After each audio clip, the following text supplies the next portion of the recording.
الحمد لله نحمده ونستعينه ونستغفره ونؤمن به ونتوكل عليه ونعوذ بالله من شرور أنفسنا ومن سيئات أعمالنا من يهده الله فلا مضل له ومن يضلله فلا هادي له ونشهد أن لا إله إلا الله وحده لا شريك له ونشهد أن سيدنا ومولانا محمدا عبده ورسوله صلى الله تعالى عليه وعلى آله وصحبه وبارك وسلم أما بعد فأعوذ بالله من الشيطان الرجيم بسم الله الرحمن الرحيم توبوا إلى الله جميعا أيها المؤمنون لعلكم تفلحون.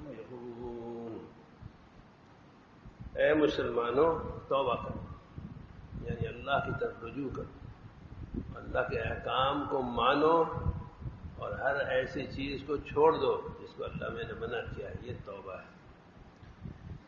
اس کا نتیجہ ہوتا ہے فلاح اور کامیابی. قرآن کا وعدہ ہے، اللہ تعالیٰ نے وعدہ کیا ہوا اس کا. توبہ جو کرے گا، اللہ تعالیٰ کی طرف رجوع کرے گا، اس کو فلاح ہوگی، اس کو کامیابی ہوگی،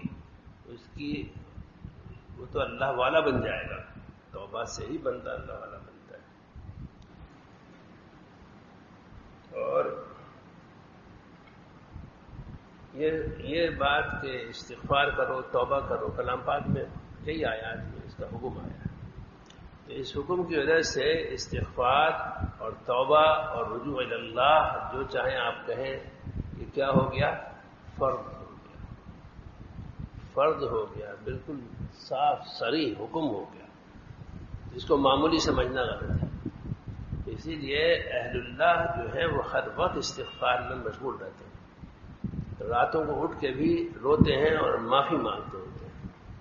اور یہ تو خیر عام اہل اللہ حضور اکرم صلی اللہ علیہ وسلم بالکل، حالانکہ معصوم نبی معصوم ہوتا ہے، ایک ایک مجلس میں 70 بار استغفار فرما دیتے تھے. تو پتہ چلا استغفار کتنی اہم چیز ہے. ہماری طرف ہماری توجہ جو ہے ادھر سے ہٹ جاتی ہے. ہر چیز میں ہمیں اصلاح کی ضرورت ہے. اپنے کو محتاج اصلاح سمجھے تو کوئی بات بھی ہوگی اللہ کی رسول کی صلی اللہ علیہ وسلم کی، وہ کام آ جائے گی. یہ جو ہے طریق جسے کہتے ہیں، جسے اللہ تعالیٰ کو راضی کرنے کا راستہ، جو اس میں قدم رکھتا ہے اس کو سالک کہتے ہیں کہ یہ اس نے ارادہ کر لیا ہے اللہ تعالیٰ کو راضی کرنے کا. وہ آپ کو پتا ہے، آپ سبھی اس میں ہیں کہ شیخ کو اپنا بڑا بنانا ضروری ہے. ایک رہنمائی کے بغیر تو کوئی راستہ طے نہیں ہو سکتا. وہ بتاتا جاتا ہے اب یہ کرو، اب یہ کرو، اس کو اپنا حال بتاتے چلے جائیں. تو آدمی کو اپنے آپ کو محتاج اصلاح سمجھنا چاہیے ہر چیز میں. میرے جب ایک شیخ کا انتقال ہو گیا تو دوسرے شیخ کی تلاش میں میں نے کئی حضرات کو ایک ہی مضمون کا خط بھیجنا شروع کیا، یہ دیکھنے کے لیے کہ مجھے مناسبت کس سے ہوتی ہے. بظاہر یہ مشکل معلوم ہوتا ہے، لیکن یہ مشکل نہیں ہے. ایک خط لکھیے اور اس میں کسی کا نام نہ لکھیے، حضرت اقدس وغیرہ لکھ دیجیے اور اس کی فوٹو کاپی بنا کے ہر ایک کو بھیج دیجیے. تو جواب آتا ہے وہاں سے. تو ایک بزرگ کا جواب آیا جو حکیم الامت رحمۃ اللہ علیہ کے خلفاء میں سے، یعنی اس سلسلے کے خلفاء میں سے تھے اور بزرگ تھے بہت، کہ میں خود محتاج اسلام.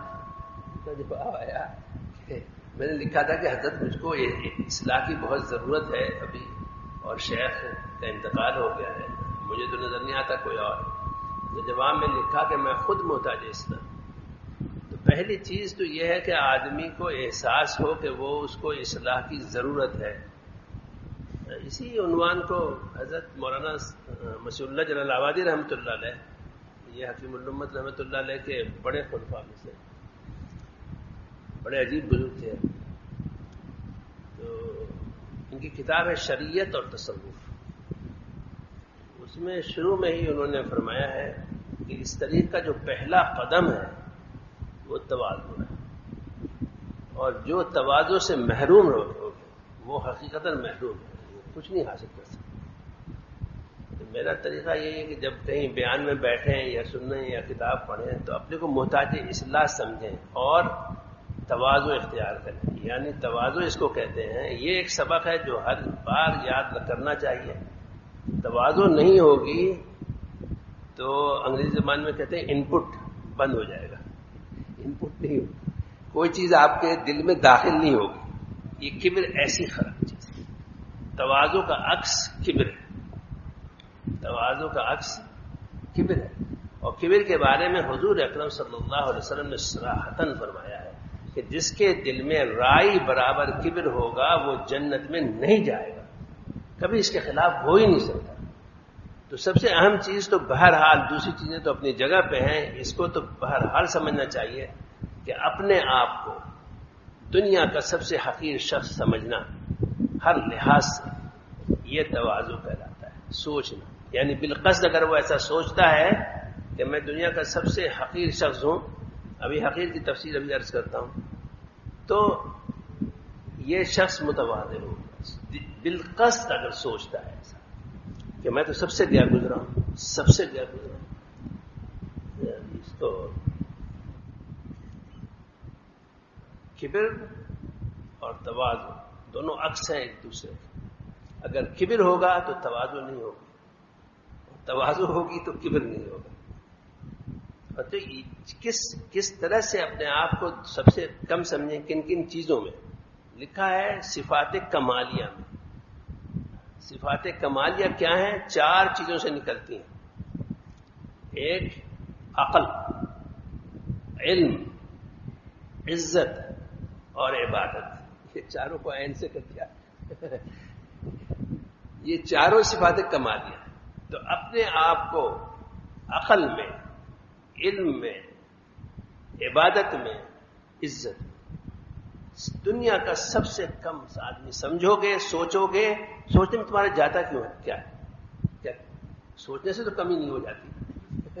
وہ عقل تو اپنی جگہ رہے گی، علم اپنی جگہ رہے گا، اور عزت اپنی جگہ رہے گی، اور آپ کی عبادت۔ دوسرے لفظوں میں یہ کہیے کہ اپنے آپ کو سب سے بے وقوف اور سب سے جاہل اور سب سے ذلیل اور سب سے زیادہ گنہگار، یعنی اسی چیز کو میں یوں کہہ رہا ہوں، یہ سمجھیے، ہمیشہ یہی سمجھے بندہ۔ اگر یہ نہیں سمجھتا تو کس چیز میں مبتلا ہے؟ تکبر میں مبتلا ہے، جس کا انجام جہنم ہے۔ اس سے کم کوئی چیز ہی نہیں ہے۔ حضور صلی اللہ علیہ وسلم کا فرمان غلط نہیں ہو سکتا۔ تو اس کو پالنے سے کیا فائدہ؟ اس کا علاج کرنا چاہیے۔ تو بہرحال بیان وغیرہ میں بیٹھنے سے پہلے مجھے بھی اور آپ کو بھی یہ سوچ لینا چاہیے کہ ہم دنیا کے محتاج اصلاح، ہر طرح عیبوں سے بھرے، اور اپنی اصلاح کے لیے میں کیا بیان کر سکتا ہوں؟ ہم حضرت موجود ہیں، میری کوئی حقیقت نہیں ہے، لیکن حضرت کا حکم ہے، اس لیے عرض کر رہا ہوں۔ لیکن نیت یہی کی ہے کہ یا اللہ میری اصلاح، میرے بیان کرنے سے خود میری اصلاح ہو جائے، آپ لوگ سن لیں، آپ کا فائدہ ہو جائے، یہ ہے۔ تو آج عرض کرنا اس کے بارے میں کہ اللہ تعالیٰ کے احکام میں ایک یہ ہے کہ توبہ کرو، توبہ کرو، رجوع الی اللہ۔ اور حضور صلی اللہ علیہ وسلم نے بھی یہی بات فرمائی ہے، یا ایھا الناس توبوا الی اللہ، اے لوگو اللہ تعالیٰ کی طرف رجوع کرو، توبہ کرو۔ اور قرآن کی ایک آیت میں ان اللہ یحب التوابین، تب دیکھیے ذرا، جو شخص توبہ کرے گا اس سے اللہ تعالیٰ محبت کرے گا، اور اللہ تعالیٰ جس سے محبت کریں گے وہ اللہ سے محبت کرے گا۔ یہ ہمیشہ یوں ہی ہوتا ہے، پہلے بندے سے اللہ تعالیٰ محبت کرتے ہیں، اس کے بغیر تو وہ محبت اللہ تعالیٰ سے کر ہی نہیں سکتا۔ تو جس محبت کے لیے ہم شیوخ سے تعلق کرتے ہیں قائم، وہ یوں حاصل ہوگی توبہ سے۔ ان اللہ یحب التوابین، اور گناہوں سے جو توبہ کرتا ہے تو حضور صلی اللہ علیہ وسلم نے فرمایا ہے، اول تو اپنے آپ کو گنہگار نہ سمجھنا، یہ تو بہت بڑی غلطی ہے۔ ہم لوگ تو گناہوں میں اس قدر ہیں کہ جس کی انتہا نہیں۔ کیا آنکھ محرم پہ نہیں پڑتی ہماری؟ کتنی بار پڑ جائے گی؟ کہیں بازار جائیں گے، کہیں جائیں گے، تو گناہ نہیں ہو رہا ہے؟ گناہ کو تو اپنے اعمال کو سوچنے سے پتہ چلتا ہے. یہ آنکھ اور زبان بہت سے گناہ کراتی ہوتی ہے، تو اپنے آپ کو بے گناہ سمجھنا تو غلط ہے. ہمارے حضرت ڈاکٹر عبداللہ عارفی رحمۃ اللہ علیہ فرماتے تھے کہ اللہ تعالیٰ کے سامنے کہو یا اللہ میں اقراری مجرم ہوں، اقراری مجرم. جتنے اللہ والے ہیں اپنے آپ کو مجرم سمجھتے ہیں، مجرم. اس میں مجھے یاد آیا، اتنا تعلق تو نہیں ہے اس کا. ایک بزرگ تھے ہمارے آئے تھے حج پہ، تو انہوں نے مجھے یہ قصہ سنایا تھا کہ ایک بادشاہ تھا، وہ اپنے ملک سے چلا مدینہ منورہ حضور صلی اللہ علیہ وسلم کی خدمت میں سلام عرض کرنے کے لیے. تو جب مدینہ منورہ کی حدود کے قریب پہنچ گیا تو وہاں رک گیا اور کہا کہ ایک فقیر کو تلاش کرو. فقیر کو تلاش کر کے لے آیا گیا تو وہ میلے کچیلے پھٹے ہوئے کپڑوں میں تھا. اور تو بادشاہ نے کہا کہ اس سے کہو کہ یہ اپنے کپڑے مجھے دے دے اور اس کے بدلے میں اپنے کپڑے اس کو دے دوں، کپڑے تبدیل کر دیں. اور بادشاہ نے فقیر کا لباس پہن لیا، ننگے پیر ہو گیا، اور اپنے وزیروں کو کہا کہ میرے ہاتھوں میں ہتھکڑیاں ڈالو اور پیروں میں بیڑیاں ڈالو. لوہے کی ہوتی ہیں بیڑیاں، اب تو کسی نے دیکھا نہیں ہوگا. اور یوں پھر مدینہ منورہ کی طرف رخ کیا اور اس طرح سے داخل ہوا، دونوں ہاتھ جوڑے ہوئے، یا رسول اللہ آپ کا مجرم چلا آ رہا ہے، یا رسول اللہ آپ کا مجرم چلا آ رہا ہے. یہ ہے. اب سمجھے آپ تواضع کیا ہوتی ہے. یہ تواضع اپنے اندر کسی قسم کی بھی اچھائی کو منسوب کرنا، یہی وہ زہر قاتل ہے. حضور صلی اللہ علیہ وسلم نے مہلکات میں اس کو سب سے اشد فرمایا کہ کوئی اچھائی. اسی لیے جب کلام پاک کا پہلا حکم کیا ہے، کلام پاک کا پہلا حکم کیا ہے، سوچئے، الحمدللہ. یہی ہے یا نہیں؟ وہ پہلے ہی لفظ میں فیصلہ کر دیا اللہ تعالیٰ نے کہ تعریفیں صرف اللہ کے لیے، اچھائی صرف اللہ کی طرف منسوب ہوگی، اچھائی اپنی طرف منسوب کرنا کسی کا حق نہیں. یہ پہلا حکم. اور مہلکات، حضور صلی اللہ علیہ وسلم نے مہلکات بیان فرمائے 3، ان میں سب سے اشد فرمایا یہ ہے کہ اپنی طرف کوئی اچھائی منسوب کی جائے، کوئی کمال منسوب کیا جائے، کوئی کارنامہ منسوب کیا جائے. اپنی اچھائی کا تو تصور بھی نہیں آنا چاہیے. ہم تو رذائل سے بھرے ہوئے ہیں. رذائل تو فطری ہیں، کبر ہمارے اندر، حسد ہمارے اندر، عجب ہمارے اندر، حب مال ہمارے اندر. یہ سب رذائل نفس ہیں جو قلب میں ہیں، اللہ تعالیٰ نے ڈالے ہوئے ہیں. کوئی شخص انکار نہیں کر سکتا. جو انکار کرے گا اس کا کیا مطلب ہے؟ نہیں میں کہاں، میرے اندر کبر ہے ہی نہیں. کوئی کہے اگر تو حکیم الامت مولانا اشرف علی تھانوی رحمۃ اللہ علیہ فرماتے ہیں کہ یہ علامت ہے کہ وہ کبر میں مبتلا ہے. کبر تو ایک رذیل ہے، فطری رذیلہ ہے، تو ہر شخص میں اٹھے گا. جو شخص اس کو جانتا ہوگا وہ اس کے خلاف کرے گا. وہ جانتے ہی نہیں، جس کا مطلب اس کے مطابق کر رہا ہے، متکبر ہے. اور اکثر لوگ ہم میں سے نمازی تو ہیں، روزے دار ہیں، حاجی بھی ہیں، پیسہ بھی خیرات کرتے ہیں، خوب اٹھتے بھی ہیں تہجد، لیکن کبر میں مبتلا ہوتے ہیں. یہ کہنا ہو کہ دیکھیں اتنے گناہ ہیں، حتیٰ کہ حضور صلی اللہ علیہ وسلم جب صحابہ رضی اللہ تعالیٰ عنہ کو خطاب کر رہے ہیں اور فرماتے ہیں کلکم خطاؤون، دیکھو تم سب خطا، تو ہم پاک اپنے آپ کو کیسے سمجھ سکتے ہیں؟ تو اس لیے استغفار کی ضرورت کو سمجھیے. اور استغفار کے فائدے بہت ہیں، لیکن ہم نے رذائل نفس میں اپنے کو ڈبویا ہوا ہے. اس پہ عمل ہوتا ہے رذائل نفس کے تقاضوں پہ، اور ہمیں حس نہیں.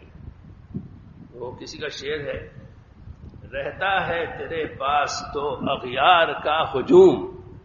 اغیار ہمارے حضرت فرماتے تھے، حضرت ڈاکٹر حفیظ اللہ صاحب رحمہ اللہ، کہ دیکھو یہ جو رذائل نفس ہیں، حسد ہے، کبر ہے، کینہ ہے، عجب ہے، یہ سب غیر ہیں. جب تک یہ دل میں ہوتے ہیں اللہ تعالیٰ غیور ہے، ان غیروں کے ہوتے ہوئے تمہارے دل میں نہیں آئیں گے.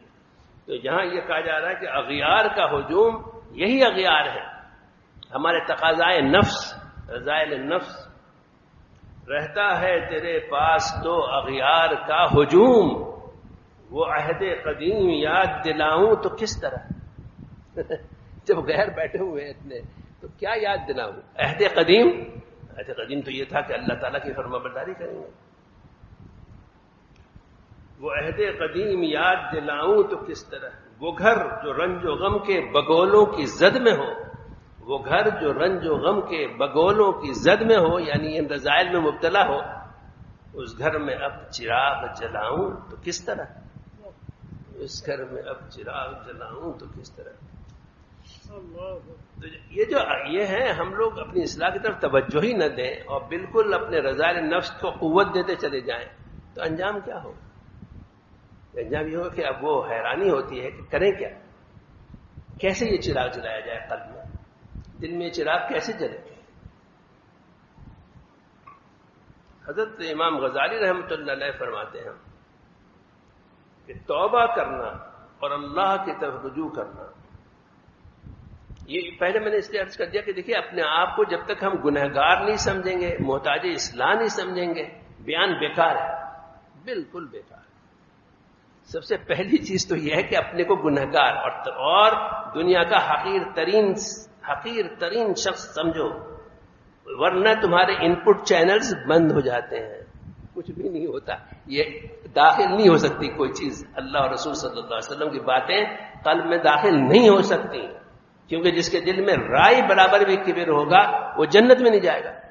تو پھر اس لیے اپنے رشتہ دار ہوں، دوست ہوں، احباب ہوں، پڑوسی ہوں، کوئی بھی ہو، سب سے اپنے کو کم سمجھنے کی مشق کرتے رہنا چاہیے. اور کرنا کیا مشق ہے؟ پیسے لگیں گے کیس میں یا کوئی تکلیف ہوگی، سوچنا ہے. جتنے باطنی اعمال ہیں وہ سب سوچنا، بس صرف سوچنا. اگر یہ سوچ لیا کہ وہ شخص ایسا ہے تو یہ کبر ہے. تو ہمارا کیا، جتنے ہم بڑے بڑے صدر، وزیر اعظم اور عہدیدار اور نہ جانے کیا کیا، ان کو کیا سمجھتے ہیں ہم؟ آپ کتنی مرتبہ ان سے کبر ہے، ارے وہ تو ایسی ہیں، وہ تو چور ہے، وہ تو بدماش ہے. نہیں سوچتے. یہ ہم میں سے بہت سے سوچتے ہیں. کیا ہے یہ؟ کبر نہیں ہے، یہ وہ گناہ ہے جو سب سے اشد ہے، سب سے اشد. اور بڑے بڑے مبتلا ہیں. بڑی آسانی سے بتائیے ذرا، کہاں ہم نسبت خاک رابہ، کہاں ہم اور کہاں وہ عہدیدار، وزیر اور سفیر اور صدر اور بادشاہ مختلف ملکوں کے، ان کو آپ نے گدھا سمجھ لیا ہے. پولیس والے کو بھی کیسی حقارت سے دیکھتے ہیں. ارے دن رات تو ہم مبتلا ہیں کبر میں. کیا کمی ہے ہمارے کبر میں؟ ہم محتاج اصلاح ہوئے یا نہیں ہوئے؟ یہ سمجھ لیجئے اور اپنے اندر تواضع کو پیدا کیجئے کہ میں سب سے حقیر ہوں. کیا مطلب ہے حقارت کا؟ سب سے جاہل، سب سے بے وقوف، سب سے ذلیل اور سب سے زیادہ گنہگار. یہ چار چیزوں کے بارے میں سوچ لو کہ تو پھر تم کو تواضع نصیب ہو جائے گا. صرف سوچنا ہے. یہ جتنے باطنی اعمال ہیں ان میں صرف سوچنا ہوتا ہے. پیسے لگتے ہیں؟ نہیں. پیٹ میں درد ہوتا ہے؟ کچھ بھی نہیں، کچھ بھی نہیں ہوتا. کسی دوسرے کو پتا بھی نہیں چلتا. بس بندہ ہے اور اللہ میاں ہے اور وہ سوچ رہا ہے کہ میں تو سب سے. حضرت عائشہ صدیقہ رضی اللہ تعالیٰ عنہ نے فرمایا ہے کہ لوگ افضل ترین عبادت سے غافل ہیں، وہ تواضع ہے. تواضع کو فرمایا افضل ترین عبادت میں سے. تو توبہ کا اب سمجھ لیجئے کہ حضرت امام غزالی رحمۃ اللہ علیہ فرماتے ہیں کہ توبہ کرنا اور اللہ تعالیٰ کی طرف رجوع کرنا مریدوں کا پہلا کام ہے، پہلا قدم اور سالک کی راہ کا سرا ہے. اب ہم میں سے بہت سے بزرگوں سے تعلق کیے ہوئے ہیں. پہلے پوچھیے کہ آپ نے یہ پہلا قدم بھی اٹھایا ہے کہ نہیں اٹھایا توبہ کا؟ جس آدمی نے توبہ کر کے پچھلے گناہوں کی تلافی کر لی، اس نے حضرت آدم علیہ السلام سے اپنی نسبت درست کر لی. اور جس نے مرتے دم تک گناہوں پر اصرار کیا، یعنی توبہ نہیں کرتا، اس نے شیطان سے اپنی نسبت مضبوط کر لی. کیونکہ شیطان کی یہی صفت ہے کہ وہ توبہ نہیں کرتا. شیطان کے بارے میں سنا، کسی نے مجھے بتایا کہ شاید موسیٰ علیہ السلام سے اس نے کہا کہ میری بھی بخشش کا کوئی ہو جائے گا انتظام. انہوں نے کہا اچھا میں اللہ میں سے پوچھتا ہوں. میں سے پوچھا، انہوں نے کہا کہ ہم نے کب منع کیا؟ میں نے تو کہا تھا کہ آدم علیہ السلام کو سجدہ کرے، ان کی قبر فلاں جگہ پہ ہے، قبر کو سجدہ کر لے. تو یہ بڑے خوش ہوئے موسیٰ علیہ السلام، واہ، تو شیطان کی بھی نجات ہو گئی. جب شیطان کو کہا کہ بھائی تمہارا تو بہت آسان نسخہ نکل آیا، وہ فلاں جگہ پہ قبر ہے، جا کے سجدہ کر لو، جو حکم نہیں مانا تھا اب مان لو. کہنے لگا کہ یہ نہیں ہو سکتا، یہ نہیں ہو سکتا. دیکھا آپ نے، یہ متکبر کبر کی وجہ سے کیسا ہمیشہ ہمیشہ. تو شیطان سے نسبت مضبوط کر لیتا ہے وہ شخص جو توبہ نہیں کرتا. اور آدم علیہ السلام کی صفت کیا ہے؟ توبہ کرنا. ربنا ظلمنا انفسنا وان لم تغفر لنا وترحمنا لنكونن من الخاسرین. یہ وہ کلمہ ہے جس کی جو اللہ میاں نے ہی ان کے دل میں ڈالا، اس کی بنا پر معافی ہو گئی.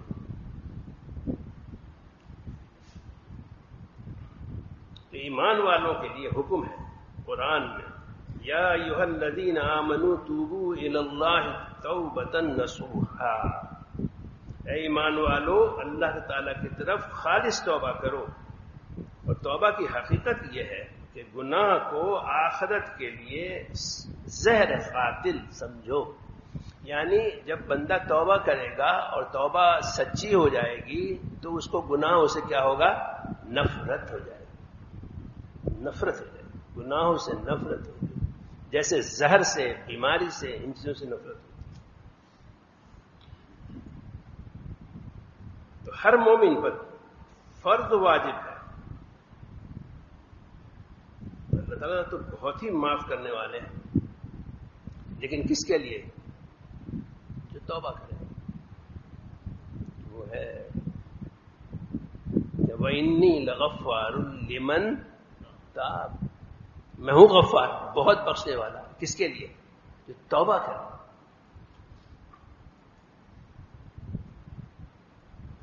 اس میں ہے حدیث شریف میں اللہ تعالیٰ توبہ سے ضرور بندے کے حال پہ رحم فرماتے ہیں، اور توبہ سے اس کے پچھلے سارے گناہ معاف ہو جاتے ہیں. حدیث شریف میں ہے، حق تعالیٰ فرماتے ہیں اگر زمین و آسمان کے برابر بھی گناہ لے کر میرے پاس لوگ آئیں اور مجھ سے مغفرت چاہیں تو میں سب کو بخش دوں گا. صرف یہ ہے مغفرت چاہنے کی اور طلب کرنے کی بات ہے. سورۃ المزمل کی آخری آیت کیا ہے؟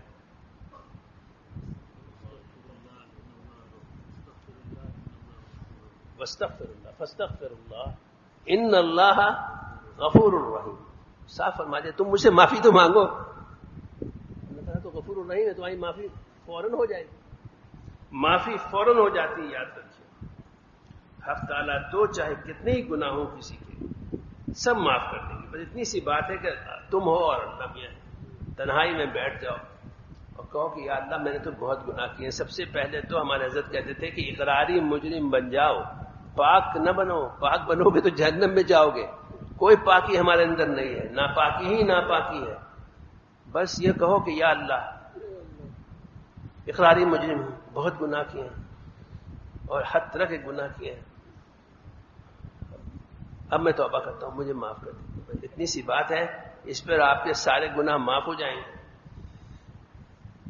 حدیث شریف میں التائب من الذنب کمن لا ذنب لہ.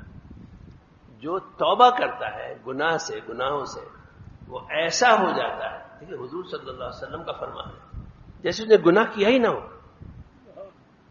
گناہ کیا ہی نہ ہو. سبحان اللہ، کیسی عجیب بشارت ہے. توبہ ایسی بڑی چیز ہے. میں اپنا ذاتی تجربہ بتا رہا ہوں. جو سب سے زیادہ مفید چیز ہوئی وہ یہی استغفار. کسی بزرگ نے مجھے کہہ دیا یہ دعا پڑھتے رہو، ربنا ظلمنا انفسنا وان لم تغفر لنا وترحمنا لنكونن من الخاسرین. یا اللہ ہم نے اپنی جانوں پہ خود ظلم کیا ہے. یہ نہ کہو اس نے ظلم کیا، اس نے ظلم کیا. ہمارا تماشا، ہم نے تو اسلام کا نام لیتے ہیں، دیندار ہیں، شکل سے دیندار ہیں، بزرگوں سے تعلق ہے، لیکن اسلام کی کوئی بھی سمجھ نہیں ہے. بجائے اسے کہ اپنے کو کہیں کہ ربنا ظلمنا انفسنا، جو ہمیں قرآن میں سکھلایا گیا، اس نے ایسا کیا، اس نے ایسا کیا. کہاں ہیں ہم؟ اور دیکھ لیجیے، اپنا اپنا جائزہ لیجیے. میں تو اپنا جائزہ لے کر بتا رہا ہوں کہ سب سے پہلا خیال تو یہی آتا ہے کہ اس نے ایسا کیا. آج اصل میں یہی خاص نقطہ ہے جس کے بارے میں عرض کرنا تھا کہ اپنے کو پاک نہ سمجھو. اگر توبہ کرنا چاہتے ہو، استغفار چاہتے ہو، اللہ تعالیٰ کو راضی کرنا چاہتے ہو، تو سب سے پہلی چیز یہی ہے کہ بس اقراری مجرم بن جاؤ. اقراری مجرم. ڈاکٹر عبدالحی عارفی رحمۃ اللہ علیہ بار بار فرماتے ہیں، رسول اللہ صلی اللہ علیہ وسلم نے فرمایا ہے میں ہر روز 70 دفعہ استغفار کرتا ہوں. حالانکہ انبیاء علیہ السلام کی عصمت کہ وہ معصوم ہوتے ہیں، گناہ کرتے ہی نہیں، ایک مسلمہ مسئلہ، اس میں اتفاقی میں کوئی اختلاف ہی نہیں. اس کے باوجود فرما رہے ہیں دن بھر میں 70 دفعہ، اور 70 آپ کو پتا ہوگا عربی زبان والے کہ یہ بس مبالغے کا صیغہ ہے. مطلب کہ اس کی کوئی 70 سے مراد 70 نہیں ہوتا، بلکہ بہت زیادہ مراد ہوتا ہے.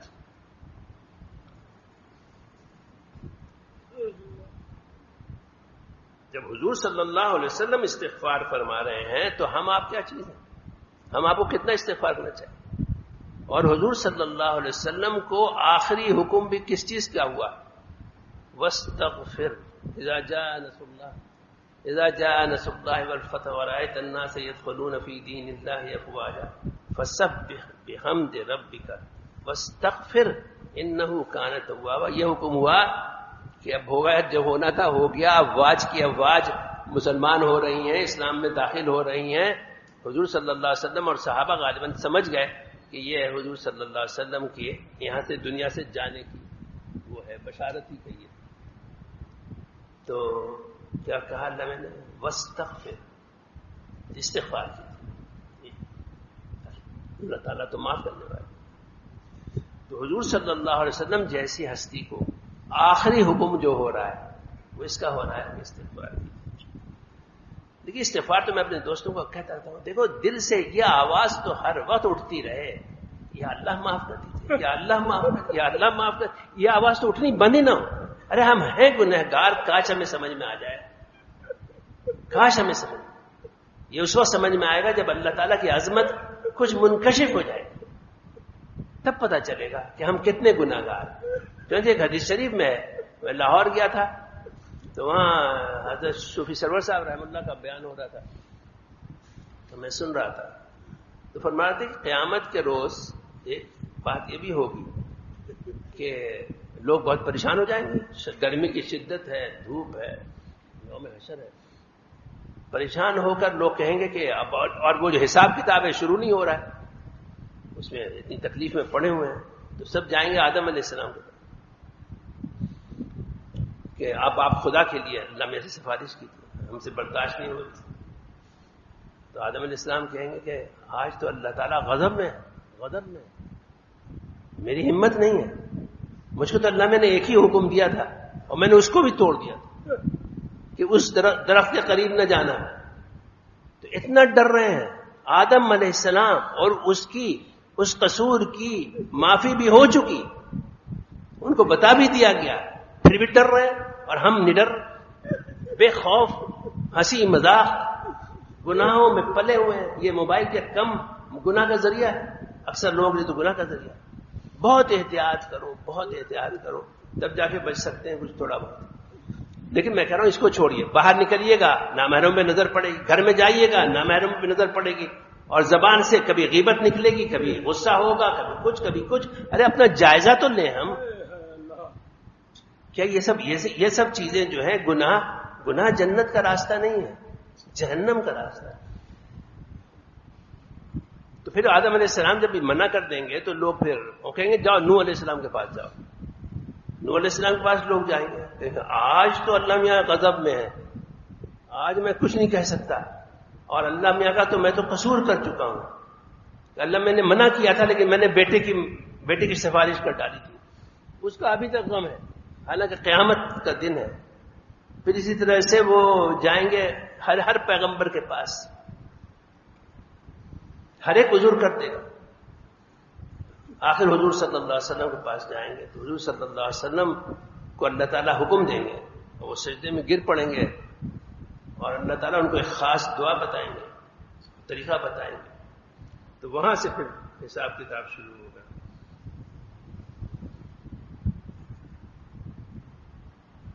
بہرحال جتنے بھی گناہ ہو سکے ہوئے ہیں سب سے توبہ کریں. دیکھیے توبہ اس کا نام نہیں ہے کہ یا اللہ میں فلاں گناہ سے توبہ کرتا ہوں، یہ توبہ نہیں. وجہ کیا ہے؟ وجہ یہ ہے کہ فرض کیجئے کہ ایک بیٹا اپنے باپ سے کہے، جس کا باپ ناراض ہو کہ کہنا نہیں مانتا، جو کہتا ہوں اس کا الٹا کرتا ہے.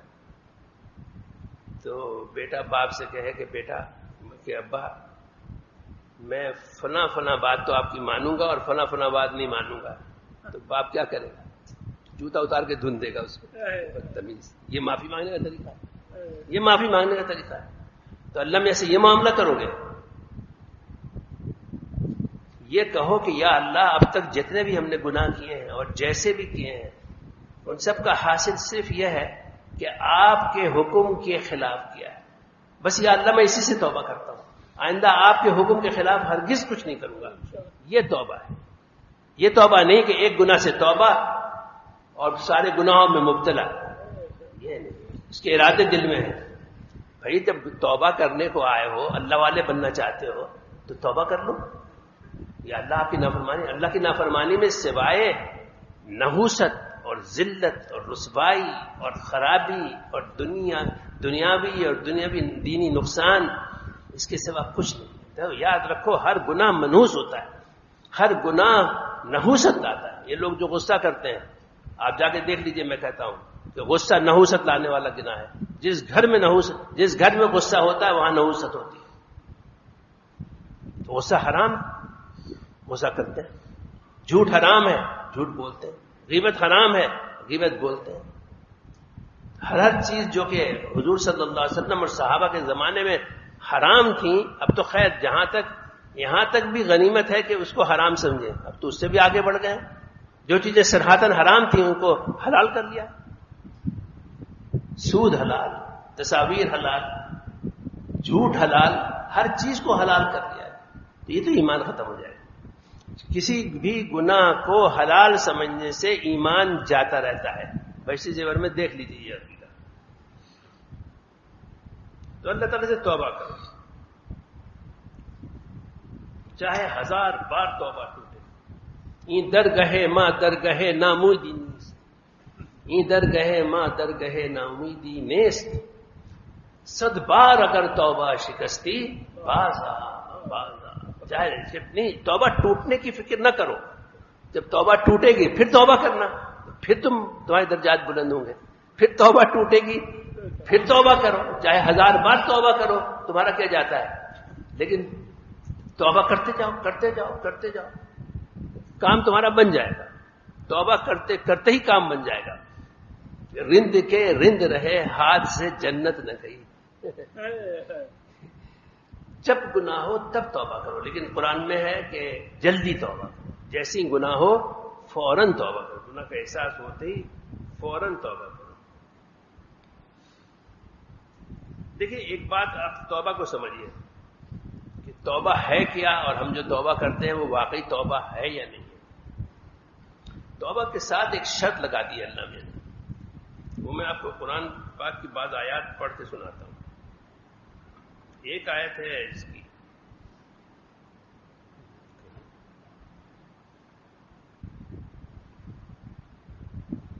وہ ہے کہ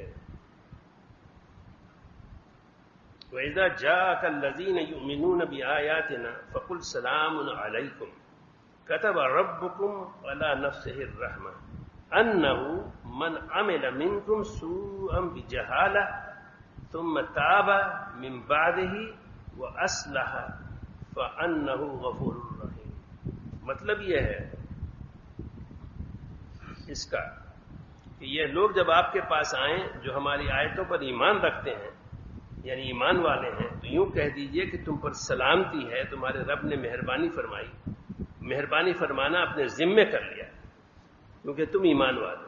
جو شخص تم میں سے برا کام کر بیٹھے، گناہ کر بیٹھے جہالت سے، پھر وہ اس کے بعد توبہ کر لے اور کیا کرے، وہ اصلاح کرائے. دیکھیے ہے شرط اس میں، توبہ کے بعد اگر اصلاح بھی کرائے گا تو کیا ہوگا، پھر فرماتے ہیں فَإِنَّ اللَّهَ غَفُورٌ رَحِيمٌ. تو بے شک اللہ تعالیٰ کیا شرط لگی، اصلاح کی. کیوں لگی؟ کیونکہ توبہ نام ہی اسی کا ہے کہ آئندہ نہیں ہوگا. یہی ہے نا. کیا گارنٹی کہ نہیں ہوگا بغیر اصلاح کے؟ اس سے تو غیبت کی عادت پڑی ہوئی ہے. یا اللہ میں توبہ کرتا ہوں آئندہ غیبت نہیں کروں گا. توبہ ابھی کہاں قبول ہوئی؟ ابھی تو وہ غیبت پھر کرے گا. کیونکہ غیبت کی عادت کے بعد غیبت سے رکتا کہاں ہے؟ غصہ کا عادی ہے, وہ غصہ کرے گا. تو اصلاح توبہ کا حصہ ہے. اس کے بغیر اصلاح ہے ہی نہیں, توبہ ہے ہی نہیں. توبہ کہاں ہوئی؟ ایسی ہوا میں ہوئی. یا اللہ ہم نہیں کریں گے. حالانکہ کرو گے, تم کو خود پتا ہے کہ تمہاری جب تک اصلاح نہیں ہوگی تم تو کرتے رہو گے گناہ. نامحرم پر دیکھنے کی عادت ہے, بہت عام گناہ ہے. اور کہتے ہیں کیا کریں صاحب, سب عورتیں ہی باہر نکل آئی اور انہوں نے پردہ بھی کرنا چھوڑ دیا, تو ہم کیا کریں؟ تو میں بھی گیا تھا, وہ آپ بتایا نا آپ کو کہ آغا خان ہاسپٹل جانا پڑا مجھے گھر والوں کے لیے. کوئی ٹیسٹ ایسا تھا, تو اندازہ ہو گیا کہ اگر اپنے پیروں کی طرف نظر رہے یا 1-2 فٹ آگے, یہاں تک تو بس خیر ہے, پھر آپ بچ جائیں گے, ورنہ نہیں بچ سکتے. گناہ ہوگا, کیونکہ اللہ تعالیٰ کا حکم ہے کہ نگاہ کو نیچی رکھو. ہمارا کام, ہماری ذمہ داری ہے کہ نگاہ ایسی رہے ہماری کہ کسی نامحرم پہ پڑے ہی نہیں. یہ ہے. باقی اس پہ ایک یاد آیا, حضرت مولانا فقیر محمد صاحب رحمۃ اللہ علیہ, حضرت حکیم الامت رحمۃ اللہ علیہ کے خلفاء میں سے تھے. ان سے میں نے پوچھا, چونکہ مکہ مکرمہ میں 6 مہینے رہتے تھے, 6 مہینے اپنے وطن پشاور میں, تو آتے تھے تو جہاں ٹھہرتے تھے حضرت ڈاکٹر عبد الواحد صاحب کے, میرا بھی جانا ہوتا تھا, تو ان سے خاصا یعنی تعلق ہو گیا تھا. میں نے پوچھا کہ حضرت یہاں حرم شریف کا ادب کیا ہے؟ انہوں نے کہا 2 باتوں میں ادب ہو جائے گا, صرف 2 باتوں میں ادب ہو جائے گا. تو اتنی بڑی چیز 2 باتوں میں. ایک یہ ہے کہ نامحرم پہ نگاہ نہ پڑے, یعنی نگاہ تو پڑنا ہر جگہ حرام ہے, پہلی نگاہ بھی نہ پڑے, اتنا بچاؤ نظر. چنانچہ میں نے ان کو دیکھا, بزرگوں کو دیکھا, لیکن خاص طور سے حضرت مفتی رشید صاحب, میں نے دیکھا چلے آ رہے ہیں. اچھا, چونکہ وہ مجھے جانتے تھے اور میں ادھر سے حرم شریف میں داخل ہو رہا تھا, وہ حرم شریف سے باہر نکل رہے تھے, تو میں نے دیکھا اچھا, تو میں ان کی طرف ذرا سا لپکا. اچھا, وہ نگاہ بالکل نیچی کیے ہوئے زمین, ان کو پتا نہیں کون لپکا ہے, لیکن اندازہ ہو گیا کہ کوئی لپکا. تو انہوں نے پہلے میرے پیروں کی طرف نگاہ کی, مجھے دیکھ رہا ہوں میں کہ تھوڑی سی نگاہ اوپر اٹھائی, جب دیکھ لیا کہ یہ مرد ہے عورت نہیں ہے, تو پھر پوری نگاہ اٹھا کر سلام کیا. اتنی احتیاط کرتے ہیں. یہ مت کہو کہ عورتیں باہر نکل آئی ہیں, وہ تو اور نکلیں گی. ہمارا کام تو بہرحال اپنی نگاہ کو بچانا ہے, ورنہ انتہائی درجے کی ظلمت ہے. اور اس کے ساتھ بھی وہ سمجھے ہوئے ہیں کہ ہم صاحب نسبت ہیں. نسبت گناہوں سے زائد ہو جاتی ہے, دھوکے میں مت رہو. نسبت باطنی کسی کو حاصل بھی ہو جائے, تعلق مع اللہ, تو وہ تو حاصل ہی اسی طرح سے ہوتا ہے کہ سارے ظاہری اور باطنی گناہوں کو چھوڑ دے. لیکن اگر کسی کو یہ نسبت حاصل بھی ہو جائے اور گناہ کرے گا, نسبت باطنی زائل ہو جائے گی, ختم ہو جائے گی. یہ اللہ کی رحمت ہے کہ جس کو اپنا بنا لیتے ہیں پھر اس کو اپنا ہی بنائے رہتے ہیں. کہ اگر وہ توبہ کرے گا, وہ ایسی توبہ اس کی نہیں ہوگی, وہ بلک بلک کے رونے لگ جائے گا. جس کو تعلق میں اللہ حاصل ہو گیا ہو, اس کو یہ احساس ہو کہ میرا تعلق ختم ہو گیا, وہ تو بلک بلک کے رونا, اس کے منہ سے لقمہ اندر حلق سے اترے گا نہیں, اور یوں روئے گا دھوئے گا. تو اللہ میں اس کو پھر اپنا بنا لیتے ہیں, کیونکہ وہ تو تھا ہی اپنا. تو دیکھیے, ایک آیت تو آپ کو بتائی, لیکن کئی آیات ہیں. ایک اور آیت میں الا الذین تابوا من بعد ذلک واصلحوا فان اللہ غفور رحیم. ہاں, جو لوگ گناہ کے بعد یعنی توبہ کر لیں اور اصلاح بھی کر لیں. دیکھیے ایک اور آیت ہے, یہ تو نور کی تھی, سورۃ النور کی. اب سورۃ المائدہ, فمن تاب من بعد ظلمہ واصلح فان اللہ یتوب علیہ ان اللہ غفور رحیم. کیا شرط لگی ہوئی ہے؟ اور جو شخص گناہ کے بعد توبہ کرے اور اصلاح کرا لے, واصلح, تو اللہ تعالیٰ اس کو معاف کر دے گا. کوئی شک کی بات نہیں, خدا بخشنے والا مہربان ہے. پھر ایک اور آیت ہے سورۃ البقرہ کی, الا الذین تابوا واصلحوا وبینوا فاولئک یتوب الیہ وانا التواب. یہاں بھی قید وہی لگی ہوئی ہے. ہاں, جو توبہ کرتے ہیں اور اپنی اصلاح کر لیتے ہیں, اور اس کے بعد ایک اور آیت ہے سورۃ النساء میں بھی ہے الا اصلح، یعنی توبہ کرتے ہیں پھر اصلاح کرتے ہیں.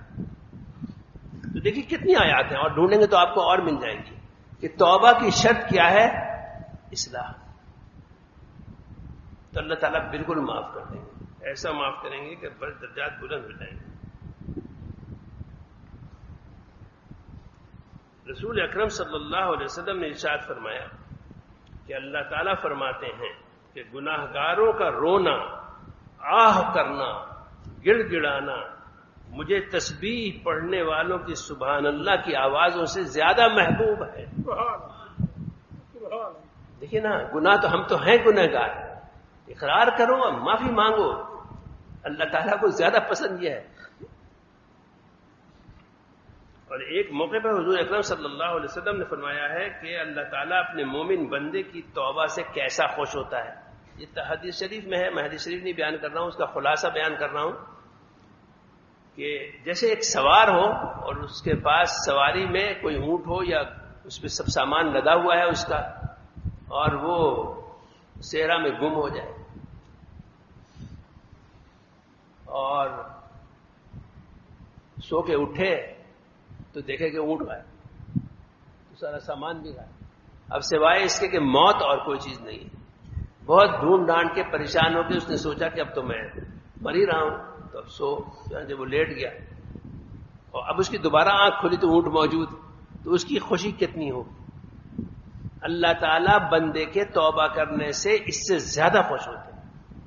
یہ حدیث شریف ہے. اور ایک اور حدیث شریف میں ہے کہ اللہ تعالیٰ کے نزدیک کوئی چیز 2 قطروں سے زیادہ محبوب نہیں. ایک آنسو کا قطرہ جو اللہ کے خوف سے نکلا ہو گناہ گار کا، اور دوسرا خون کا وہ قطرہ جو اللہ کے راستے میں گرا. اور حضور صلی اللہ علیہ وسلم نے فرمایا ہے کہ جس شخص نے اپنے گناہوں کو یاد کیا، اپنی خطاؤں کو یاد کیا اور اپنے آنسوؤں کو بہایا تو اس شخص سے اللہ تعالیٰ راضی ہو جاتا ہے.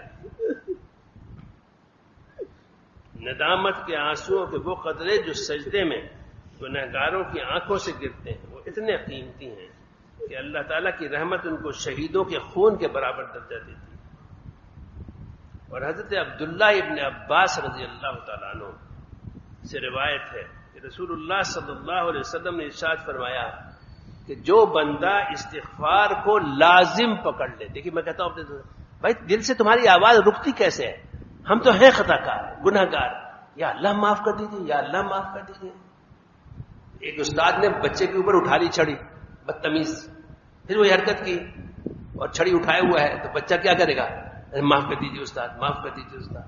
بھائی ہمارا تو اس سے بھی برا حال ہے، تو بس یہی بولتے رہو کہ یا اللہ معاف کر دیجیے. دیکھیے حدیث شریف سنیے، حضرت عبداللہ ابن عباس رضی اللہ تعالیٰ عنہ سے روایت ہے کہ رسول اللہ صلی اللہ علیہ وسلم نے ارشاد فرمایا کہ جو بندہ استغفار کو لازم پکڑ لے تو اللہ تعالیٰ اس کے لیے ہر تنگی اور ہر مشکل سے نکلنے اور رہائی پانے کا راستہ بنا دے گا، اور اس کی ہر فکر اور ہر پریشانی کو دور کر کے اس کو کشادگی اور اطمینان عطا فرمائے گا، اور اس کو ان طریقوں سے رزق پہنچائے گا اللہ تعالیٰ جس کا اس کو خیال اور وہم و گمان بھی نہیں ہوگا.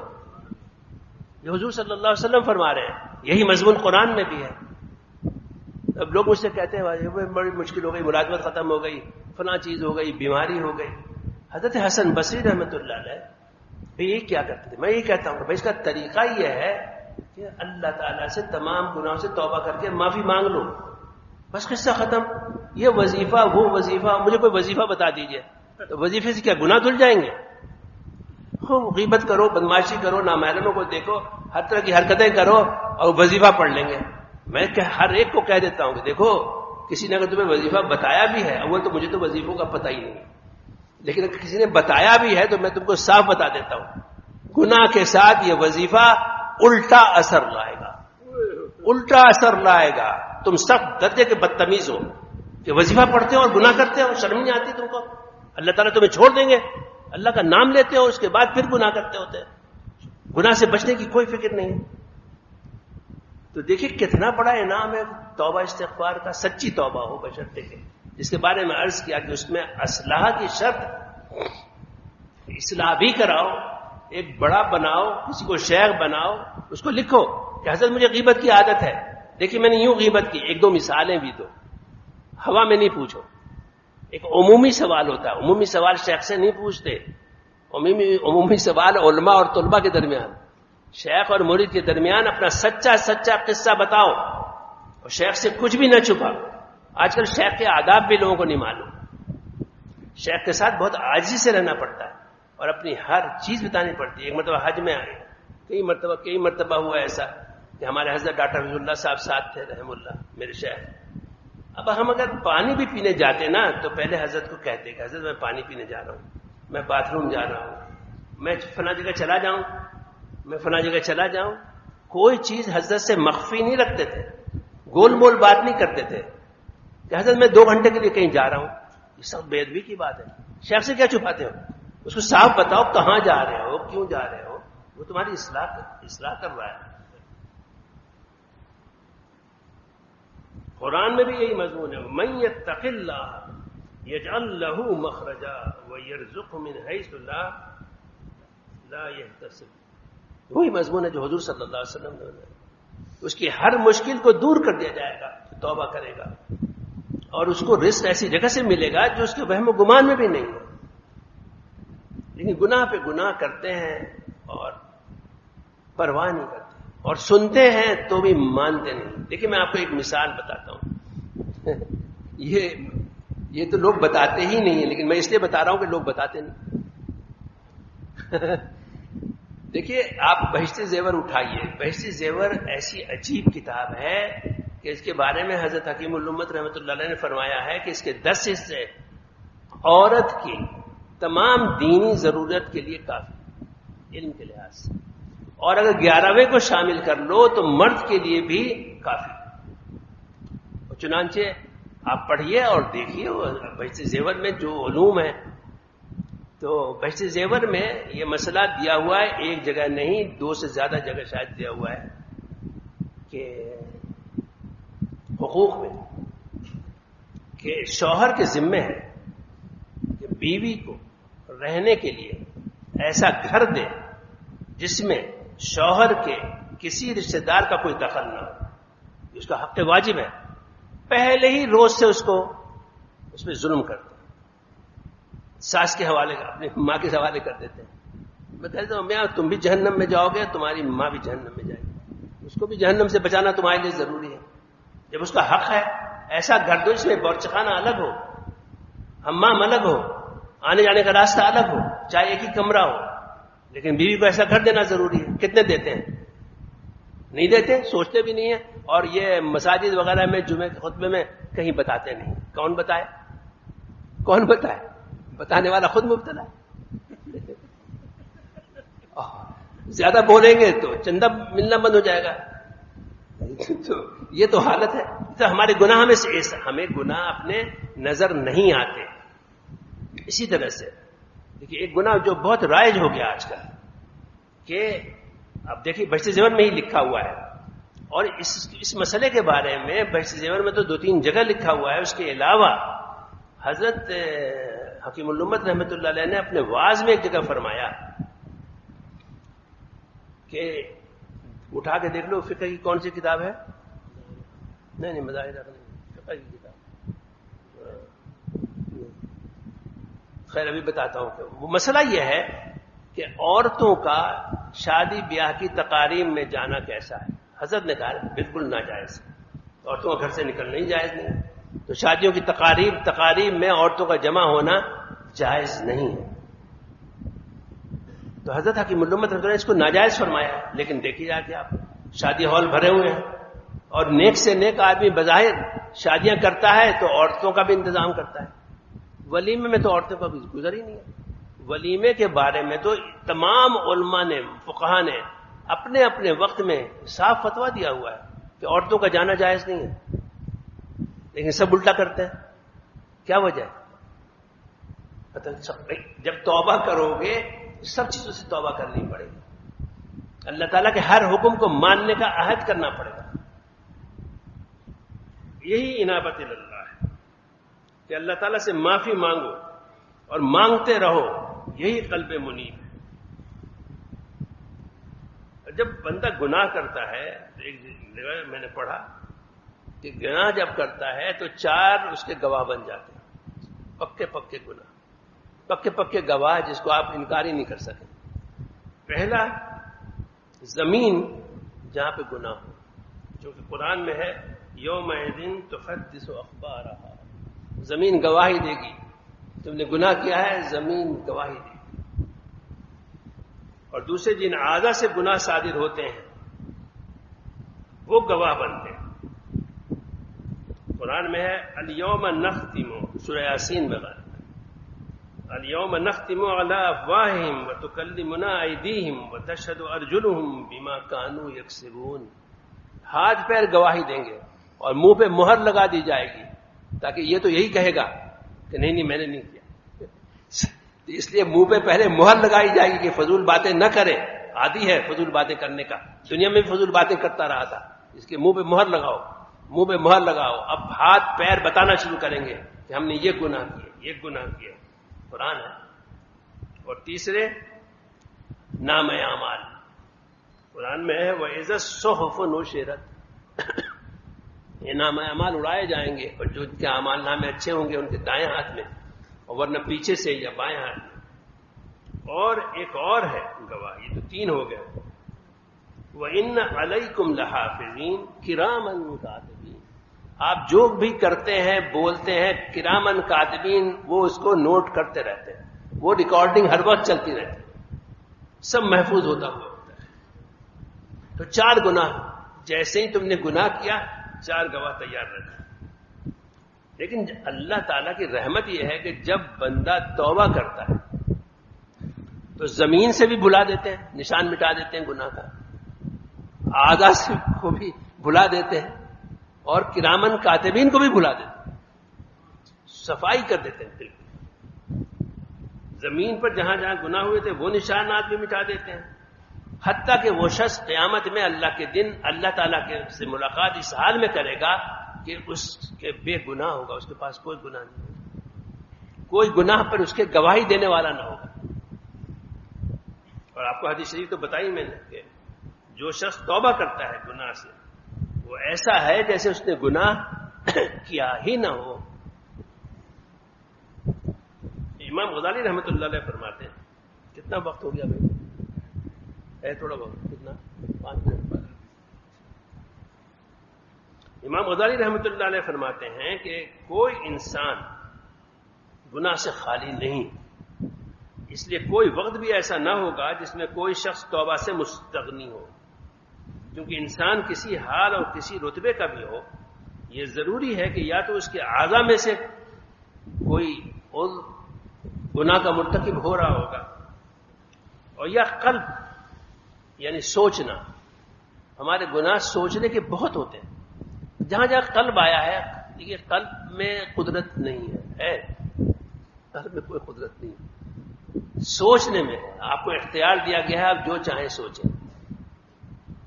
قلب پہ تو اختیار ہی نہیں، قلب میں خواہش ہو رہی ہے کسی کو موسیقی سننے کی، کسی کو زنا کی، کسی کو، تو قلب کی خواہش ہے، وہ گناہ نہیں، خواہش گناہ نہیں۔ اس کی مثال دی ہے کہ مولوی امت رحمۃ اللہ علیہ نے کہ رمضان کا زمانہ ہو اور افطار لگا دیا گیا ہو، اب 10-15 منٹ بھی باقی ہیں اور آپ بیٹھے ہوئے ہیں اور شربت ہے اور گرمی ہے اور اس میں سب کچھ سامنے موجود ہے، آپ کا دل چاہ رہا ہے کہ کھا لیں، یہ کیا ہے؟ یہ دل چاہ رہا ہے لیکن ارادہ نہیں ہے آپ کا کھانے کا، یہ گناہ نہیں ہے۔ بالکل اسی طرح سے سمجھ لیجیے کہ خواہشات نفسانی اپنی جگہ پہ ہیں لیکن وہ گناہ نہیں ہے، وہ تو خود ہی اٹھ رہی ہیں، لیکن ان کے اوپر عمل کیا تو گناہ ہوگا۔ تو گناہ جو ہیں جوارے سے بھی ہوتے ہیں، زبان سے بھی ہوتے ہیں، آنکھ سے بھی ہوتے ہیں، اور ساتھ ساتھ سوچنے سے ہوتے ہیں، دماغ سوچتا ہے، کوئی خراب چیز سوچ رہے ہیں تو وہ گناہ ہو رہا ہے، اور اچھی چیز سوچ رہے ہیں تو عبادت ہو رہی ہے۔ تو ہر انسان کسی نہ کسی طرح سے گناہ میں تو مبتلا ہوتا ہے۔ اور پھر فرماتے ہیں امام غزالی رحمۃ اللہ علیہ کہ اگر یہ مان بھی لیا جائے کہ کوئی انسان اتنا فرشتہ سیرت ہے اور ایسا مہذب بن گیا ہے کہ اس کی کوئی عادت اور کوئی خصلت بھی ایسی نہیں جس کو اصلاح کی ضرورت ہو، تب بھی کوئی وقت تو ایسا ضرور ہوگا جس میں اس کو اللہ تعالیٰ کی یاد سے غفلت ہوگی، اور حکم ہے کہ یاد سے غفلت نہیں ہونی چاہیے، بلکہ غافلین کے لیے تو بڑی وعید آئی۔ تو ہم جو غفلت میں مبتلا ہوتے ہیں، اخباری خبروں کے اوپر سوچ رہے ہیں، اللہ تعالیٰ کے بارے میں سوچنا اور ذکر اللہ میں مشغول رہنے کا حکم ہے۔ حضور صلی اللہ علیہ وسلم نے فرمایا ہے اپنی زبان کو ذکر اللہ سے تر رکھو، اور قرآن میں ہے کہ جب اپنے پروردگار کو تم بھول جاؤ تو اب فوراً یاد کر دو، جب بھی احساس ہو، تو اسی کا نام توبہ ہے۔ لیکن ایک جو ہے بڑی عبرت کی بات ایک اور ہے، میں حضرت یونس علیہ السلام کی قوم کی توبہ بھی عجیب تھی، شاید ایسی توبہ کسی اور قوم کو نصیب نہیں، اس کو میں سنا دیتا ہوں۔ حضرت یونس علیہ السلام دجلہ کے بائیں کنارے پر آباد عراق کے شہر موصل ہے یا موصل ہے، موصل میں تھے، اور یہ جو ہے حضرت یونس علیہ السلام ہود علیہ السلام کی اولاد میں تھے۔ تو اس زمانے میں جو ہے ان کو نبوت ملی، بہت کم عمری میں ملی، 28 سال کی عمر میں، اور وہ 1 لاکھ سے بھی زیادہ لوگ تھے۔ تو انہوں نے ان کو سمجھایا بجھایا، ان کو تبلیغ کی جیسے تمام انبیاء کرتے ہیں، یہ مانے نہیں، بالکل ہی نہیں مانے۔ تو آخر کار جب ان کی قوم نے ان کی دعوت ایمان کی قبول کرنے سے بالکل انکار کر دیا، بلکہ غرور اور تکبر میں مبتلا قوم نے مذاق اڑانا شروع کیا اور ان کی سرکشی اور نافرمانی انتہا کو پہنچ گئی، تو اللہ تعالیٰ نے حضرت یونس علیہ السلام کو حکم دیا کہ لوگوں کو بتا دو کہ 3 دن کے اندر اندر ان پر عذاب آنے والا ہے، 3 دن کے اندر اندر۔ آپ یونس علیہ السلام نے اعلان کر دیا کہ دیکھو 3 دن کے اندر عذاب آ جائے گا، وہی تھی، وہی میں کوئی شک ہی نہیں ہے، تو انہوں نے اعلان کر دیا۔ اب لوگوں نے کہا کہ یونس علیہ السلام کو تو کبھی جھوٹ بولتے دیکھا نہیں گیا ہے، لہذا ان کی اس بات کو نظر انداز نہیں کرنا چاہیے، تو دیکھنا چاہیے کہ 2 دن کے بعد کہ یونس علیہ السلام موجود ہیں یا نہیں، اگر موجود نہیں ہے تو سمجھو کہ عذاب آ رہا ہے۔ چنانچہ دیکھا تو یونس علیہ السلام تو وہاں سے چلے گئے، کیونکہ عذاب کی جگہ ہونے والی ہے۔ تو یونس علیہ السلام رات کو اس بستی سے نکل گئے، صبح ہوئی تو عذاب الہی ایک سیاہ دھوئیں اور بادل کی شکل میں بستی والوں کے سروں پہ آ گیا۔ جب یہ ہوا تو لوگوں کو یقین ہو گیا کہ اب وہ سب ہلاک ہونے والے ہیں۔ یہ دیکھ کر حضرت یونس علیہ السلام کو تلاش کیا کہ ان کے ہاتھ پر ایمان لے آئیں، توبہ کر لیں، مگر آپ ملے ہی نہیں، آپ تو چلے گئے تھے وہاں سے۔ تو پھر خود ہی سب لوگ مل کر ایک میدان میں جمع ہو گئے اور اللہ تعالیٰ سے توبہ استغفار شروع کی، رونا دھونا شروع کیا، گڑگڑانا شروع کیا۔ دیکھیے یہ اس وقت کا قصہ ہے جب عذاب الہی آ چکا ہے۔ عذاب الہی مردود نہیں ہوتا، یعنی واپس نہیں جاتا، ایک مرتبہ وہاں سے چل پڑا تو اب عذاب واپس نہیں جاتا، یہ میں نے سنا ہے۔ تو یہ قصہ ہے ڈاکٹر عبداللہ عارفی رحمۃ اللہ علیہ کو کسی نے بتایا کہ کوئی خواب دیکھا ہے کسی بزرگ نے، اس میں پاکستان پہ یا کہیں پہ اس طرح سے کچھ جگہ پہ کوئی عذاب آنے والا ہے، اس کا تھا آثار۔ تو حضرت نے سب کو بتایا، ہم سب کو، کہ دیکھو توبہ استغفار کرو۔ تو سب میں یہ تو اللہ والے تھے، انہوں نے بھی بہت توبہ استغفار کی۔ پھر دوسرے جمعہ کو حضرت نے بتایا کہ وہ عذاب ٹل گیا، لیکن ٹلنے کا یہ مطلب نہیں ہے کہ وہ واپس چلا گیا، واپس نہیں جاتا ہے۔ وہ کسی پہاڑ پہ جہاں غار تھے، اس غار میں سانپ بہت سے تھے، اللہ تعالیٰ نے ان پہ ڈال دیا۔ وہ جو اللہ میں کا عذاب واپس نہیں جاتا، لیکن ان کے لیے اللہ میاں نے اتنا بڑا فضل فرمایا، اس کو کہیں اور لے گئے عذاب کو، اور عذاب کو ان پر سے ہٹا دیا۔ کس وجہ سے؟ کہ توبہ کر دی، توبہ کر لی، حالانکہ وہ یونس علیہ السلام اس وقت موجود بھی نہیں تھے، توبہ قبول ہوئی۔ جس دعا ان کا قول ہے، حضرت فضیل بن عیاض رحمۃ اللہ علیہ ہمارے سلسلے کے بہت بڑے بزرگوں میں، اور ایسے ہیں کہ وہاں کے علماء، سعودی عرب وغیرہ کے علماء بھی ان کے کلام کو سناتے رہتے ہیں، سبھی مانتے ہیں، ان کو بہت بڑے بزرگ تھے۔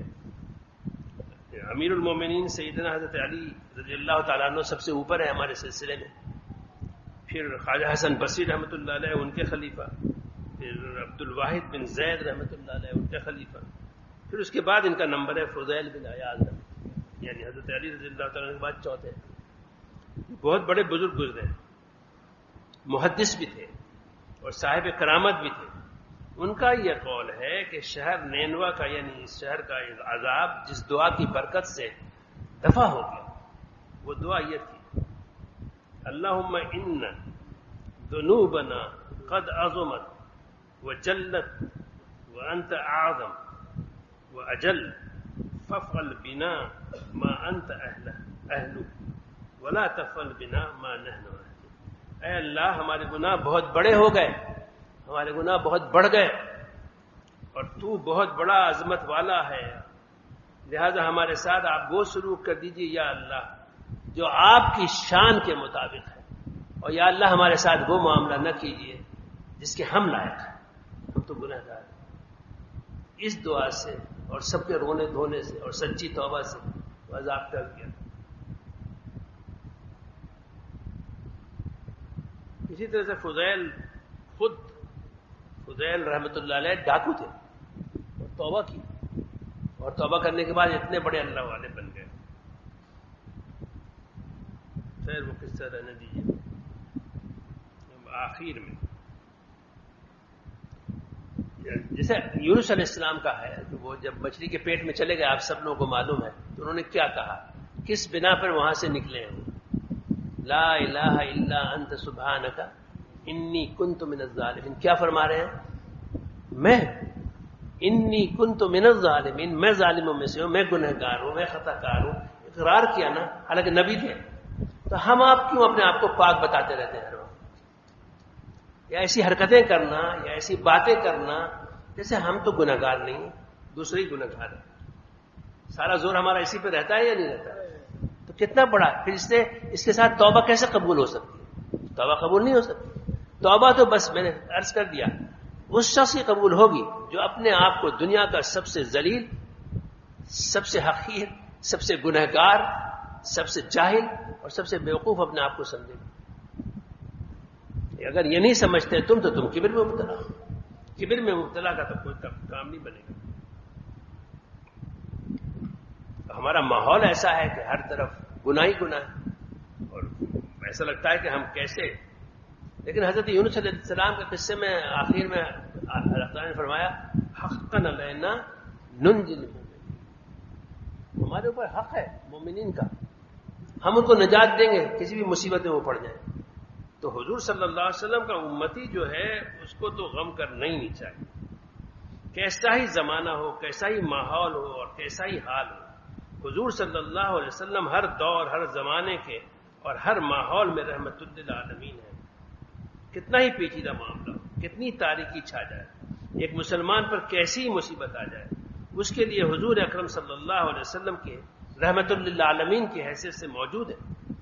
اللہ تعالیٰ کو معلوم ہے کہ یہ مجبور اور مغلوب اور بے بس بندے رحمت للعالمین صلی اللہ علیہ وسلم کے امتی ہیں۔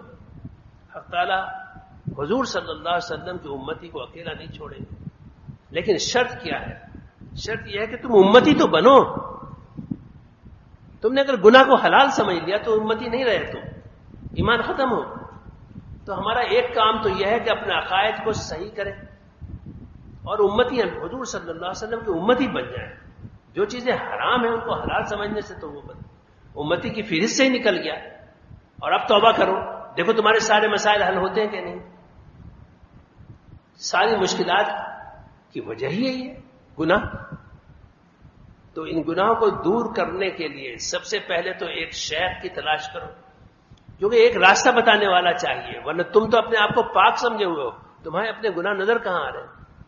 اپنے گناہ کو دیکھنے کے لیے بھی تو ایک شیخ بتائے گا یہ تدبیریں کرو، تو تمہیں اپنے گناہ نظر آئیں گے۔ ابھی تو گناہ نظر نہیں آ رہے، اور جب گناہ نظر آئیں گے تو یہ حال ہوگا کہ مجھ سے زیادہ برا کوئی دنیا میں نہیں، بالکل یہ حال ہو جائے گا۔ اسی حال کی ضرورت ہے، شیخ یہی کوشش کرتا ہے کہ مرید میں یہ حال پیدا ہو۔ اللہ تعالیٰ ہم سب کو توفیق عطا فرمائے۔ اللہم آمین۔ دعا تو آپ کرتے ہیں۔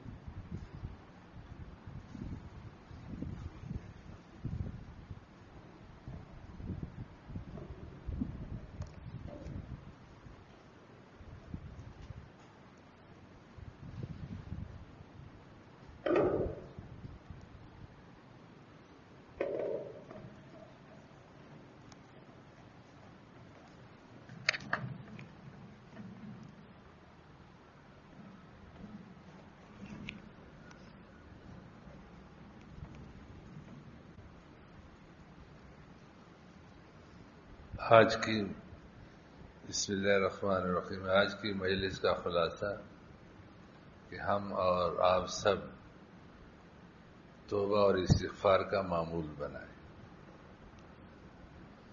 ہر شیخ اپنے مریدوں کو جس طرح درود شریف کلمہ طیبہ کا ورد بتاتا ہے اسی طرح استغفار کا ورد بھی بتاتا ہے کہ صبح بھی 100 مرتبہ استغفار، رات کو بھی 100 مرتبہ استغفار، اس کی کثرت کریں. جیسے حضرت نے فرمایا کہ اصلاح یہ شرط ہے. علماء نے بھی لکھا ہے کہ توبہ اور استغفار وہ قبول ہے جس میں 4 باتیں ہوں. پہلی بات یہ ہے کہ گناہ سے الگ ہو جائے. ہمارے بڑے فرمایا کرتے تھے کہ بعض لوگ ٹی وی کے سامنے بیٹھ کر فلم، ڈرامہ، تصویریں، خرافات دیکھتے ہیں اور ساتھ کہتے ہیں استغفر اللہ استغفر اللہ استغفر اللہ. اسی گناہ میں لگا ہوا ہے، ساتھ استغفار بھی کرتے ہیں. ایسا استغفار اس لائق ہے کہ اس پر استغفار کیا جائے. تو استغفار کے لیے پہلی بات یہ ہے کہ گناہ سے الگ ہو جائے، اور دوسری شرط یہ ہے کہ دل میں ندامت ہو، دکھ ہو. اتنے بڑے رب کی نافرمانی کرنا حماقت نہیں تو اور کیا ہے.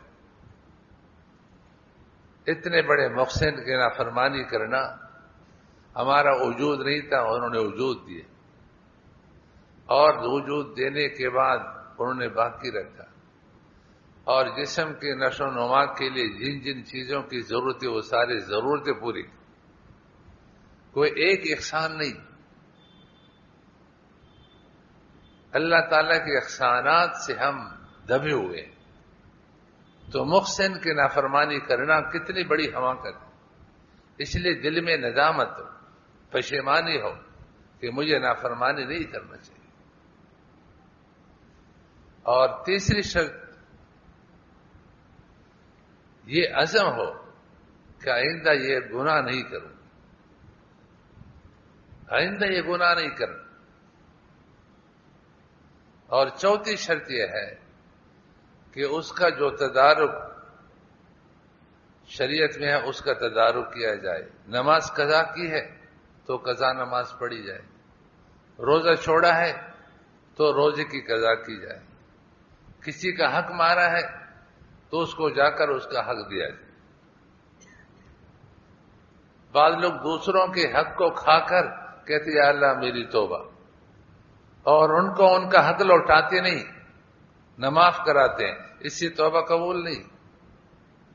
جس کا مال کھایا ہے، جس سے چوری کی ہے، جس کو مالی نقصان دیا ہے، پہلے اس کا تدارک کرو. اس طرح ایک مدت تک نمازیں نہیں پڑھی، اب صرف یہ کرنا یا اللہ میری توبہ جو میں نے نمازیں چھوڑی ہے. صرف یہ کافی نہیں، بلکہ جتنے مدت آپ نے نمازیں نہیں پڑھی اس مدت کی نمازوں کی قضا کریں. اگر رمضان کے روزے چھوڑے ہیں تو توبہ کے ساتھ ساتھ رمضان کے روزوں کی قضا کریں. یہ 4 باتیں اگر ہیں تو توبہ قبول. اور توبہ بہت بڑی عبادت ہے. حضرت نے جو فرمایا اللہ تعالیٰ کا ولی کون ہے؟ جس سے اللہ محبت کرے. اور قرآن نے کہا ان اللہ یحب التوابین، کہ اللہ تعالیٰ توبہ کرنے والوں سے محبت کرتے. تو جو آدمی توبہ کرے گا اور شرائط کے ساتھ توبہ کرے گا وہ اللہ کا ولی ہو. تو یہ بہت بڑی عبادت ہے. نسوح کا قصہ یہاں کئی بار سنایا گیا ہے کہ توبہ کی وجہ سے اللہ پاک نے ان کو اللہ ولی بنا دیا، اپنا دوست بنا دیا. کیسے کیسے مارے ہوئے لوگ، لیکن توبہ کے بعد بشر خافی رحمت اللہ علیہ کیا تھے؟ کثرت سے شراب پی کر اور اس کے نشے میں مدہوش رہتے تھے. لیکن اللہ پاک نے جب توبہ کی توفیق دی تو توبہ کے ذریعے سے کیا سے کیا بن گئے. لیکن دوستو یہ بات بھی یاد رکھنا کہ توبہ اللہ کی توفیق سے. توبہ کی توفیق ملتی ہے، اللہ کی توفیق ہوتی ہے پھر انسان توبہ کرتا ہے۔ اس میں بھی ہم اللہ تعالیٰ کی توفیق کے محتاج ہیں۔ یہ بہت مرتبہ اس دن بھی کوئی فرما رہے تھے کہ جو ہم کہہ رہے ہیں کہ گناہ کر لو پھر بعد میں توبہ کر لو، یہ بعد میں تم کو کیا معلوم ہے کہ بعد میں اللہ تعالیٰ تمہیں توفیق دے گا یا نہیں دے گا؟ اب تمہارے دل میں اگر اللہ تعالیٰ نے توبے کا خیال ڈالا ہے، توبے کا غم دیا، توبے کی فکر دی، تو سمجھو کہ اللہ تعالیٰ توفیق دے رہے، توبہ کر۔ یہ کہنا کل کر لوں گا، پرسوں کر لوں گا، زندگی پر کیا بھروسہ ہے؟ ایسی موتیں آ رہی ہیں کہ اس کو بولنے کا موقع ہی نہیں ملتا۔ اسی لیے جیسے اللہ نے فرمایا کہ قرآن کریم نے یہ بھی بتایا کہ جیسے گناہ ہو جلدی توبہ کرو، تاخیر مت کرو۔ اور ہمارے حضرت رحمہ اللہ فرمایا کرتے تھے کہ جس زمین پر گناہ کرو اسی پر توبہ بھی کرو، اسی جگہ توبہ کرو۔ اگر یہ ٹکڑا آپ کے گناہ کا گواہ ہو تو وہ ٹکڑا آپ کے توبہ کی بھی گواہی دے کہ توبہ بھی کر چکا ہے۔ اس لیے توبہ یہ معمولی چیز نہیں ہے، بہت بہت بڑی عبادت ہے اور گناہوں سے پاک صاف کرنے کا ایک ذریعہ ہے۔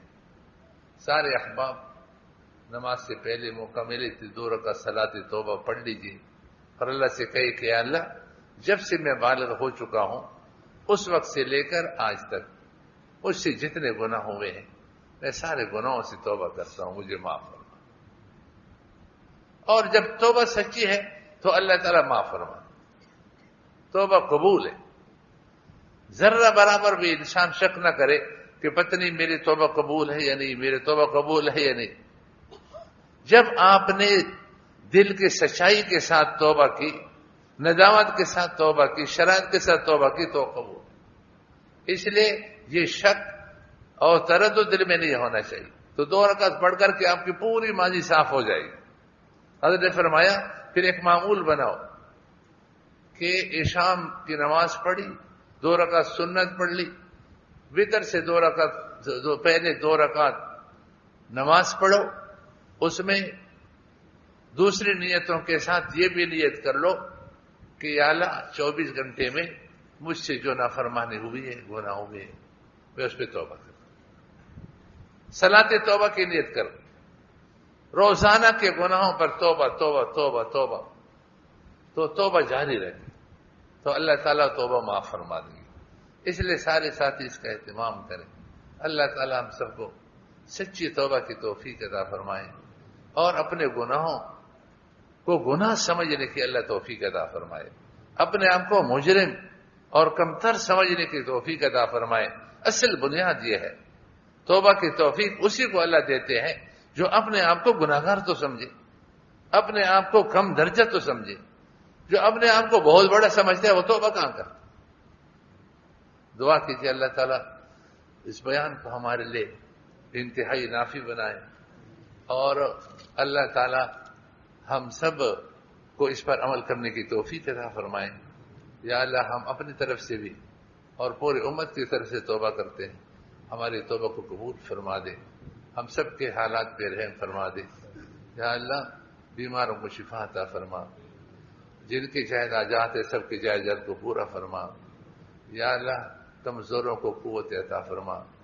یا اللہ بے روزگاروں کو جائز روزگار عطا فرما، حلال روزی، عزت کی روزی، برکت کی روزی، وسعت کے ساتھ، سہولت کے ساتھ، دل کی سخاوت کے ساتھ ہم سب کے لیے مقرر فرما، مقدر فرما، مقدر فرما، مقدر فرما۔ حرام اور ذلت کی روزی کے ایک لقمے سے بھی ہماری حفاظت فرما۔ دنیا اور آخرت دونوں جہانوں کی عافیتیں، خوشیاں عطا فرما، دونوں جہانوں کے تکالیف سے، پریشان سے، مصیبتوں سے محفوظ فرما۔ یا اللہ تیرے نیک بندوں نے آج تک جو دعائیں مانگی ہیں قیامت تک مانگتے رہیں گے، ساری دعائیں ہم سب کے حق میں قبول فرما، قبول فرما، قبول فرما۔ اللهم آتنا في الدنيا حسنة وفي الآخرة حسنة وقنا عذاب النار، وصلى الله تعالى على خير خلق محمد وآله وأصحابه أجمعين، آمین آمین آمین برحمتک یا ارحم الراحمین۔ 1-2 منٹ بیٹھ جائیں۔ حضرت والا کی کتاب ہے روح ہدایت، بہت جیسے حضرت عام فام انداز میں گفتگو فرماتے ہیں، تو یہ تحریر بھی عام فام انداز میں آپ پڑھتے جائیں گے اور انشاءاللہ کا بہت فائدہ ہوگا۔ پہلے بھی میں نے کہا کہ ہم تاجر نہیں ہیں، یہ باہر بھی کتابیں لگی ہوئی، ان کتابوں کا ایک پیسہ میرے جیب میں نہیں جا رہا ہے، نہ یہ ہمارے ماسٹر رضوان کے جیب میں جا رہا ہے۔ ہم تاجر نہیں ہیں، صرف یہ ہے کہ مسلمانوں کے گھروں میں اچھی چیز جائے۔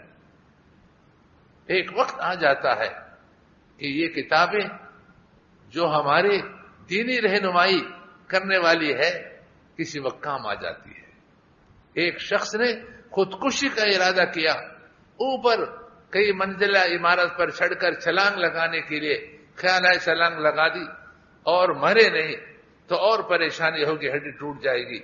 نیچے آیا کہ بجلی کا کرنٹ صحیح ہے تو الماری میں بجلی کی تار کو تلاش کر رہا ہے، اچانک قرآن مجید کا نسخہ پڑھا ہے، اس پہ نظر پڑی، دل میں خیال آیا کہ قرآن کو پہلے دیکھو پھر بجلی کی تار تلاش کرو۔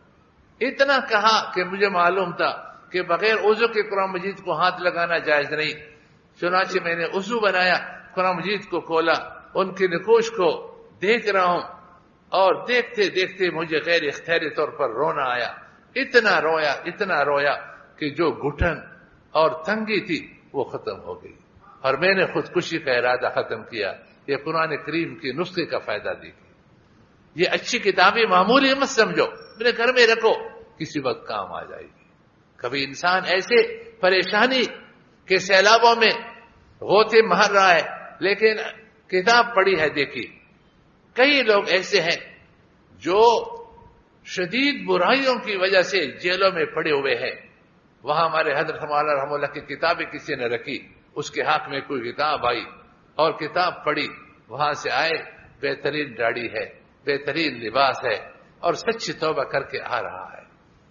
ڈاکو گیا، چور گیا، بے دین بن کر کے گیا تھا اور اللہ والا بن کر کے وہاں سے آ رہا ہے۔ اس لیے ہم نہیں سمجھتے، اس لیے ہمارا دل ہے کہ ہر مسلمان کے گھر میں یہ دینی کتابیں جائیں۔ آج نہیں، آج آپ کی ہمت نہیں دیکھنے کی، کل نہیں، کسی وقت میں انسان آ جاتا ہے، رات کو نیند اڑ جاتی ہے، بے چینی شروع ہو جاتی ہے، یہ چین اور سکون کا ذریعہ بن جاتی ہے۔ تو اسی لیے اس کتاب کو سارے ساتھی کو ایسا نہیں کہ 10,000 20,000 کی کتاب ہے اور آپ خرید نہیں سکتے۔